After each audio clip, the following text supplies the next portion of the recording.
কোথাও আমার হারিয়ে যাবা নেই মানা, মনে মনে মিলিয়ে দিলেম গানের সুরের এই ডানা, মনে মনে। ধুর, কি যে গান গেলাম নিজেও বুঝলাম না, মাথায় আসলো তাই গান গেয়ে ফেললাম। সেই দিন চলে গিয়েছিলাম ফুলের রাজ্যে, চারিদিকে রঙিন রঙিন ফুল, নিজেকে তো আর ধরে রাখা যায় না এত রঙিন রঙিন ফুলের মাঝে। তাই এসব দেখতে দেখতে গানও মাথায় চলে আসলো। সবাই আমার পচা গলার জন্য আমাকে মাফ করবেন। সেদিন দেখেছিলাম জবা ফুল, সাথে ছিল অনেক নাম না জানা অসংখ্য ফুল, সাথে আবার প্রচুর ফল গাছও ছিল, এই যে আফ্রিকান আনার গাছে ঝুলছে।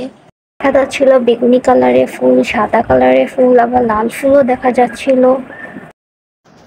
আবার ফুলের মাঝে ভ্রমরের ছোটাছুটিও খুব উপভোগ্য ছিল, সাথে প্রজাপতিও ডানা মেলে উড়ে বেড়াচ্ছিল। দেখেই তো মনটা অনেক আনন্দে ভরে যাচ্ছিল। আবার গাছে গাছে আম ঝুলে আছে দেখতে পাচ্ছিলাম, মনে হচ্ছিল আমটা টুপ করে ছিঁড়ে ফেলি, কিন্তু তা তো আর করা যাবে না।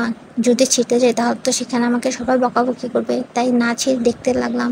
সাথে গরম চা গাছও দেখলাম, আবার ড্রাগন ফল গাছও দেখা যাচ্ছিল, সাথে কাঠগোলাপের গাছও দেখতে পাচ্ছি।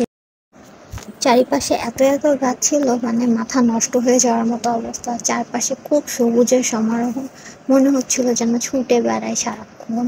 মানে ফুল গাছ ফল গাছের মাঝে নিজেকে একদম অন্যরকম লাগছিল। যে নয়নতারা গাছও ছিল চারপাশে,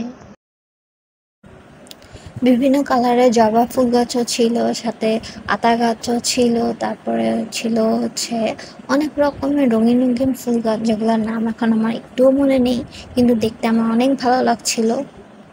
ওই যে আবার একটা অ্যাভোকাডো গাছও দেখা যাচ্ছে। তবে এবার সেখানে যে আমি এবার আমার পছন্দের ফুল গাছটার নাম জানতে পারলাম, আর সেটা হচ্ছে সাদা মোসান্ডা। এতদিন এই ফুলগুলোকে আমার অনেক ভালো লাগতো, কিন্তু নামটা জানা ছিল না, তো এবার জেনে ফেললাম। আর সেখানে বাগান বিলাসও ছিল।